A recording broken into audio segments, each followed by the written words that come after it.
Assalamualaikum warahmatullahi wabarakatuh. Saya dari kelompok 8. Nama saya Ferdi Juniadi Saputra dari kelas 3 Cekom. Di sini saya akan mempresentasikan makalah yang sudah dibuat oleh kelompok saya tentang materi sistem sumber daya manusia. Baik, yang pertama adalah pengertian. Sistem informasi SDM atau HIRIS (Human Resource Information System) merupakan unit organisasi yang terdiri dari individu-individu yang mengolah data sumber daya manusia dengan menggunakan teknologi komputer. Ini merupakan sebuah kolaborasi antara ilmu manajemen sumber daya manusia dan teknologi informasi.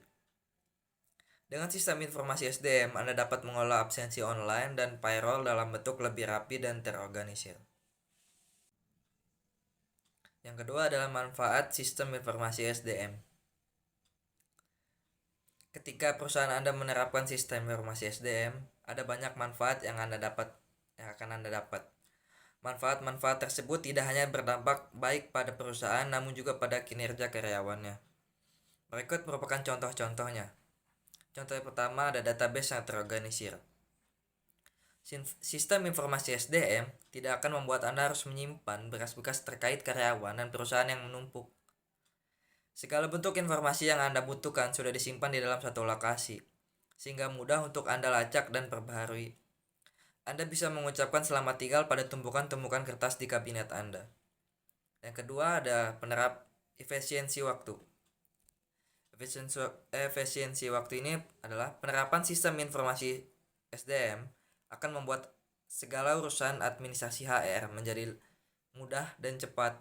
Misalnya pengajuan serta profil cuti karyawan jadi lebih mudah menggunakan aplikasi.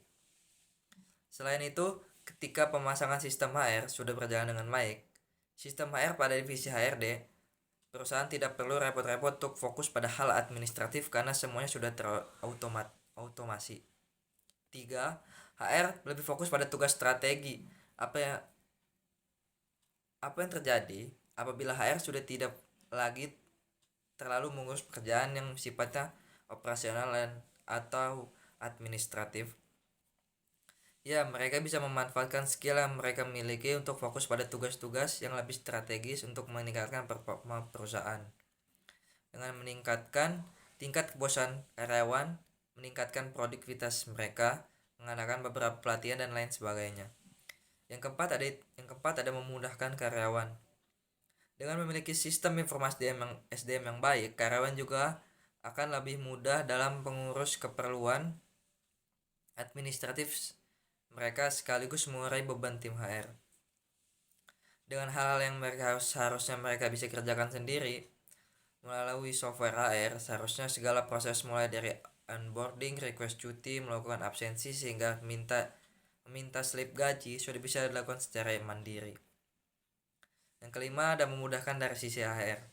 Banyak dari klien talenta yang beranggapan bahwa penerapan sistem HRS membuat pekerjaan HR jauh lebih mudah. Selain itu, banyak juga para petinggi perusahaan yang pada akhirnya tersima dengan tim HR, bisa melaksanakan tugasnya seperti membuat report dan mengurus payroll dalam waktu yang singkat. Yang keenam ada manajemen data. Manfaat selanjutnya dari segi manajemen data dengan sistem informasi SDM, HRD (Human Resource Department) tidak perlu lagi menyimpan ratusan berkas secara manual dan pusing mencarinya jika memerlukan data tersebut. Semua data dan informasi sudah berada di satu tempat sehingga lebih mudah dilacak dan diupdate. Yang kedua adalah meningkatkan produktivitas. Manfaat satu ini berkaitan dengan efisiensi pada poin pertama. Apabila perusahaan sudah memangkas waktu untuk segala urusan yang sifatnya manual, maka karyawan bisa melakukan pekerjaan lain atau fokus pada strategi dalam mencapai tujuan perusahaan karyawan. Karyawan bisa fokus untuk melakukan training dan sesuai skill dan pekerjaannya. Yang ketiga ada fungsi sistem sumber daya manusia. Manajemen sumber daya manusia merupakan departemen divisi yang bertanggung jawab terhadap pengelolaan sumber daya manusia dalam sebuah organisasi atas kegiatan-kegiatan yang berhubungan dengan sumber daya manusia seperti perekrutan, penerimaan, pendidikan, pelatihan, manajemen data, penghentian dan administrasi tunjangan. Berdasarkan fungsi-fungsi MSDM tersebut, kita dapat menariknya pula pada fungsi sistem sumber daya manusia sebagai berikut.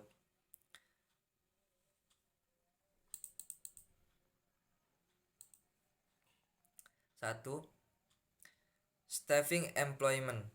Fungsi ini terdiri dari tiga aktivitas penting, yaitu perencanaan, penarikan, dan seleksi sumber daya manusia. Sebetulnya para manajer telah bertanggung jawab untuk mengantisipasi kebutuhan sumber daya manusia dengan semakin berkembangnya perusahaan. Para manajer menjadi lebih bertanggung jawab pada Departemen Sumber Daya Manusia untuk mengumpulkan informasi mengenai komposisi dan keterampilan tenaga kerja saat ini. Yang kedua, ada performance evaluation. Sumber daya manusia merupakan tanggung jawab Departemen Sumber Daya Manusia dan para manajer.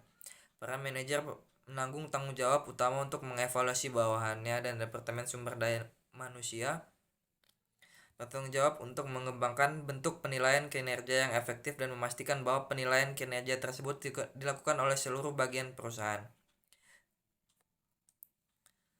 Yang ketiga, ada compensation. Dalam hal kompensasi atau reward, dibutuhkan sesuatu koordinasi yang baik antara Departemen Sumber Daya Manusia dengan para manajer. Para manajer bertanggung jawab dalam hal kenaikan gaji, sedangkan Departemen Sumber Daya Manusia bertanggung jawab untuk mengembangkan struktur gaji yang baik. Yang keempat, ada training and development. Departemen Sumber Daya Manusia bertanggung jawab untuk membantu para manajer menjadi pelatih dan penasihat yang baik bagi bawahannya, menciptakan program pelatihan dan pengembangan yang efektif baik bagi karyawan baru, orientasi, maupun yang sudah pengembangan keterampilan. Terlibat dalam program pelatihan dan pengembangan tersebut memperkirakan kebutuhan perusahaan akan program pelatihan dan pengembangan, serta mengevaluasi efektivitas program pelatihan dan pengembangan. Yang kelima adalah employee relation. Dalam perusahaan yang memiliki sifat pekerja, Departemen Sumber Daya Manusia berperan aktif dalam melakukan negosiasi dan mengurus masalah persetujuan dengan pihak serikat pekerja. Yang keenam ada safety and health. Setiap perusahaan wajib memiliki dan melaksanakan program keselamatan untuk mengurangi kejadian tidak diinginkan dan menciptakan kondisi yang sehat. Tenaga kerja perlu diingatkan secara terus-menerus tentang pentingnya keselamatan kerja. Suatu program keselamatan kerja yang efektif dalam mengurangi jumlah kecelakaan dan meningkatkan kesehatan tenaga kerja secara umum. Yang kedua adalah personal research. Dalam usahanya untuk meningkatkan efektivitas perusahaan, Departemen Sumber Daya Manusia melakukan analisis terhadap masalah individu dan perusahaan serta membuat perubahan yang sesuai. Masalah yang sering diperhatikan oleh Departemen Sumber Daya Manusia adalah penyebab terjadinya ketidakhadiran dan keterlambatan karyawan. Bagaimana prosedur penarikan dan seleksi yang baik, dan penyebab ketidakpuasan tenaga kerja.